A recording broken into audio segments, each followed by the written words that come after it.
everyone, I'm Sarah. And I'm Brandon. And this is Fish or Price Ranch.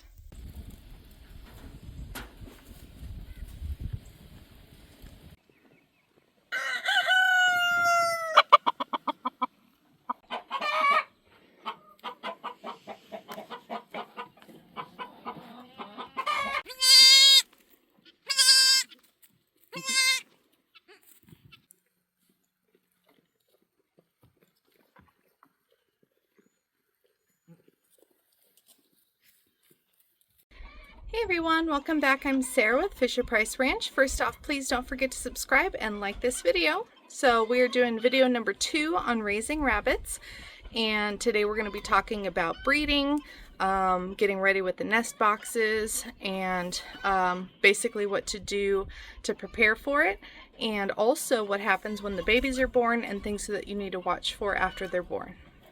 So the first thing when breeding is you want to pick 2 rabbits that are going to help complement each other. So I would definitely recommend learning about rabbit anatomy and what is good and what is not good. I can talk a little bit about it here, but I would look for somebody who shows, because they can show you exactly, you know, the quality animal that you're looking for. Just because you're raising for meat doesn't mean having a quality animal in your barn isn't a good idea.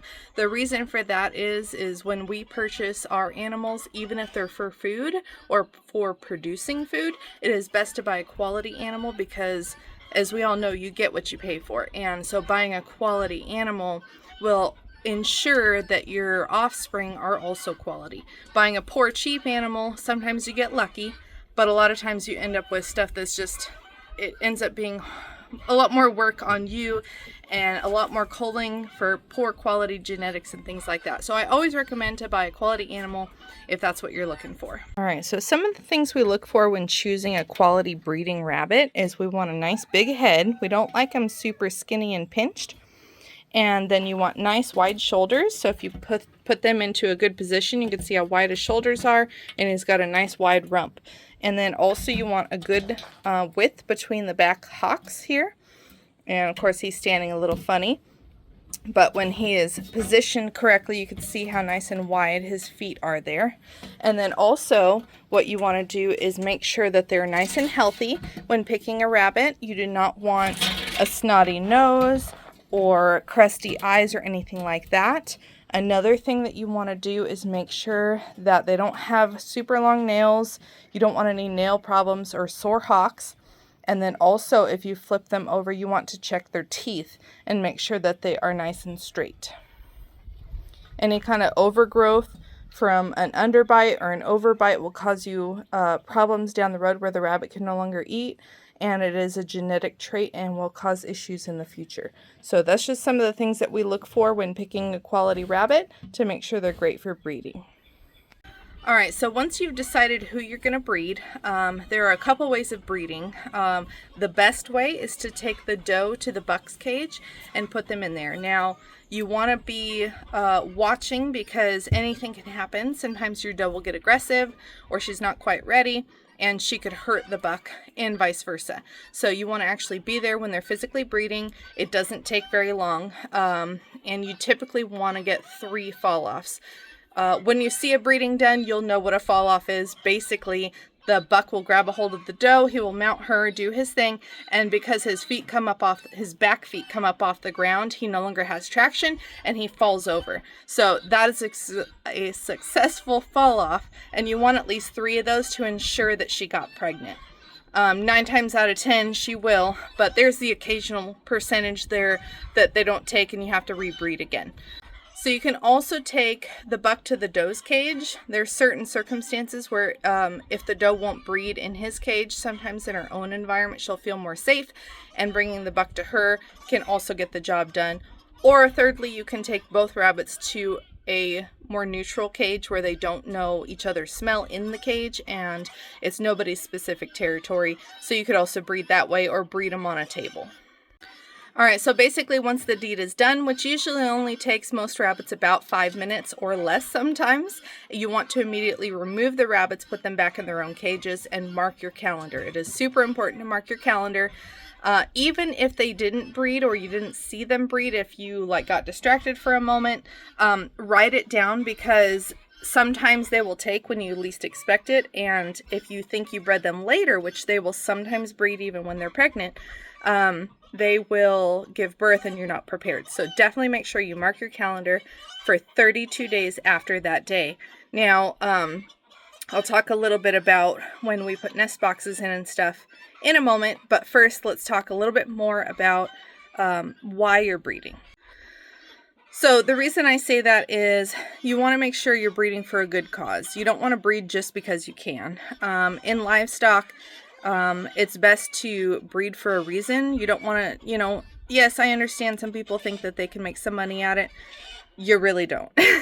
When you're a farmer, you make no money, no matter what you think, unless you're big scale, like hundreds of animals, and your amount of feed input is low, which is almost never the case unless you're really lucky.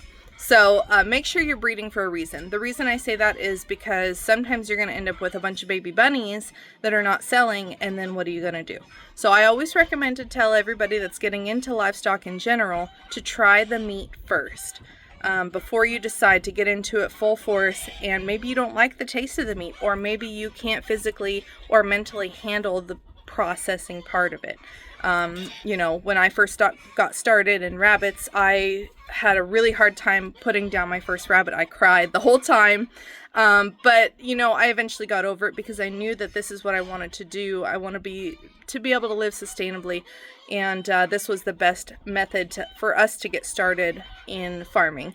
So anyway, make sure that you can handle eating the meat, which rabbit meat is delicious. It is literally like a chicken substitute, but you get a lot more meat with a lot less processing, because with chickens you have to defeather them or skin them and do all that stuff. Rabbits I can do start to finish in 6 minutes, so it's a lot less strenuous. So anyway, and then you also get a really nice pelt with it, which if you learn how to tan hinds, you can then make clothing, blankets, things like that. All right, so now that your rabbit is potentially pregnant, and we've written on the calendar 32 days for later after the breeding, we don't really do a whole lot different. Keep the rabbits with food and water, make sure their cages stay clean, unless you're doing the, in the colony style method. And so anyway, just make sure that they keep everything nice and tidy and clean, and they have plenty of food and fresh water. You don't really notice a whole lot until they're really close to having their babies. But usually if you can learn, we can palpate the rabbit about 14 days after they have bred to see if we can feel babies. You just want to be really careful not to squeeze too hard because you can hurt them. So learning from somebody, a mentor in person, you can see videos on it, but sometimes it's better when you're in person and they can teach you how to feel for the babies. So otherwise, usually by about 3 weeks, 3.5 weeks, they will start to really get a belly. And so you can really start to tell that they're pregnant because their belly is getting bigger. If they lay down and extends out quite a bit, sometimes you can see the babies kicking in their belly if you sit long enough. So then we get to about 30 days, and that is when we put in our nest boxes. All right, so what we do when we get our rabbits ready for having babies, now this girl is due in about 3 days, and typically I'll put the nest box in no earlier than that, unless they start showing signs of wanting to nest. Typically they'll dig at their food bowl or they'll dump their water and make a big old mess. It's because they're wanting to nest. And so what I do is I use plastic bins. I used to use wooden nest boxes, but the wood typically holds bacteria, and so then you end up with problems like nest box eye. So what I do is I fill the nest with some hay, but then I give the moms a pile of hay so they can actually make it their own. And so we're gonna come back and we'll see. We've got other rabbits that are due at the same time, so we'll check all of them and we'll kind of show you how they build their nest and the pulling hair process. Alright, so when we give the nest box, and I always put a little bit of hay in the box, and then I put a big pile outside the nest box, and usually they will start to dig in the box, and then they will start gathering hay to fill in the box.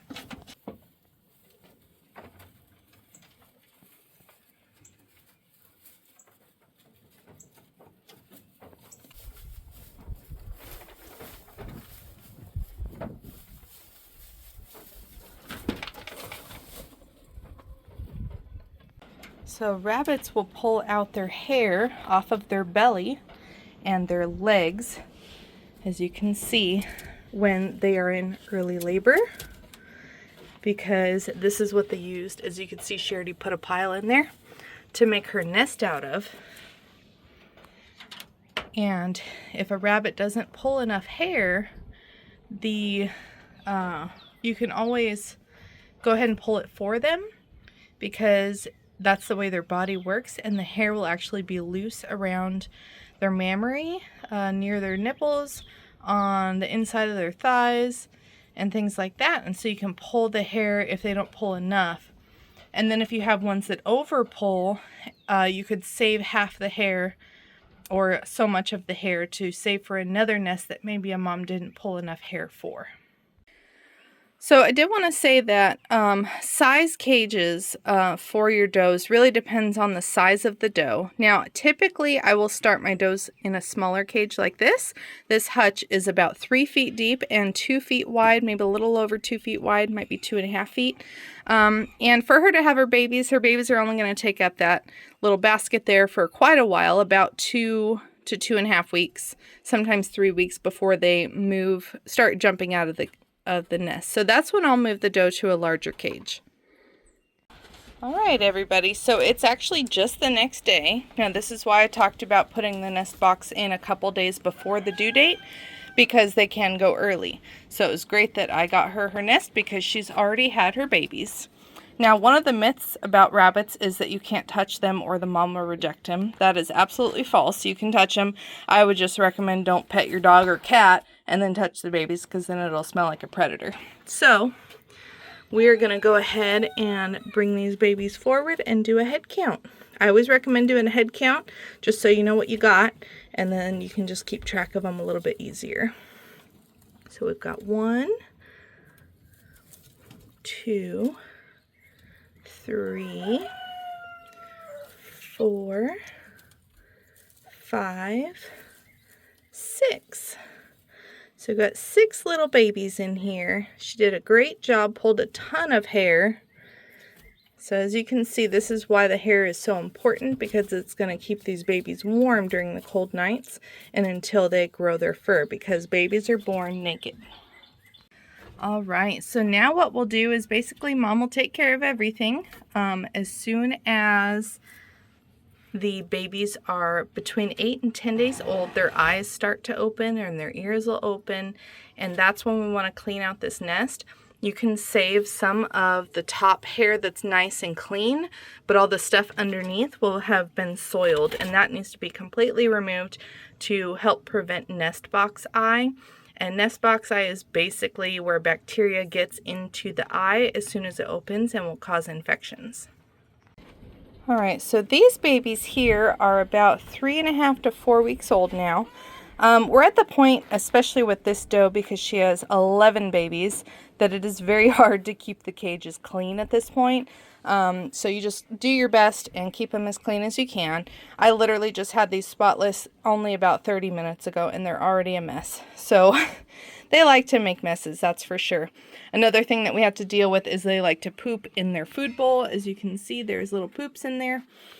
So that's just some of the things that we have to deal with when the babies are getting older and they start eating more and they're up and moving around a lot more. And especially when they're large litters like this, like I need to probably get her moved about now into a larger cage with her babies. Now at this age, there's not a whole lot that you have to do. Mom's doing a fantastic job. She takes good care of them. We just make sure that they have plenty of food and water, because at this point, they're really eating and drinking a lot more now that they're this old. And so we are just making sure that they have everything that they need, and we check on them a couple times a day. So here's an example of, well, this doe only has 3 of her babies left. She did lose a few to different reasons. And so anyway, we like to give them lots of space. So what I'm probably going to do, because this doe only has 3, and we did move her to a big cage when she had her large litter, or larger litter, is we will probably move this doe out and move the big doe with her 11 over here, because it's going to give her a lot more space.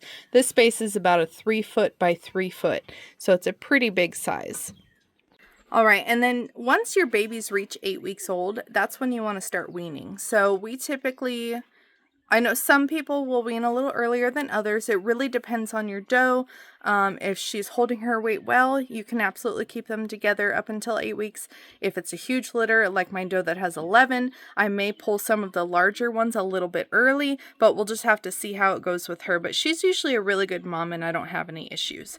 So once we get to the point of 8 weeks, then we want to separate the bucks. The reason for that is they can breed fairly early, and we don't want them breeding their sisters or their mother. And so we need to separate them boys away from the rest of the girls. So I end up keeping some of these larger hutches, and this size, I think it's about 8 or 9 foot long and 3 foot deep. And these will hold quite a few rabbits. And so this is where we actually put all of our weaning girls. Sometimes we will keep the ones with mom that we might be keeping, depending on how many girls she has. And then these ones will be grow outs that we, or either the mother is ready to have babies again, so we had to move them, or we no longer have the mother because we sold her or decided to eat her. And, you know, many different reasons. So anyway, this cage here, this hutch, like I said, is quite large, and it will hold quite a few rabbits in here. So as you can see, we've got a few in here. It's not a lot, not too overcrowded at all. And so they're doing really well, and we make sure, just like as they were younger, we make sure they don't run out of food. And so yeah, this is our weaning doe cage. Now on the opposite side, I have my weaning buck cage, but these are only ones that I plan on keeping, so I've only got 5 in this one. This cage is only about 6 foot long and 3 foot deep. Actually, I think this one might be 3.5 feet deep. So it's still a fairly large cage, but a lot of the times this is when I put mine on the ground. So as you can see, we've got one little guy over here, and their run is quite large. So they have access to everything. There's one of my older boys. They have access to everything in here underneath a solid roof, which gives them good cover away from the weather. But then they also have this huge run, so they have a lot of space. There's another one that just weaned about a week ago, and there's a couple more over there underneath their water tote. So they have plenty of space to run.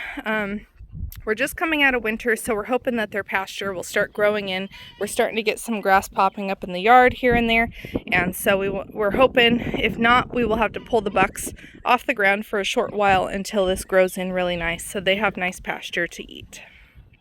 All right, you guys, well, that will conclude our second video of raising rabbits. Make sure to stay tuned for our third video, which will be processing a rabbit.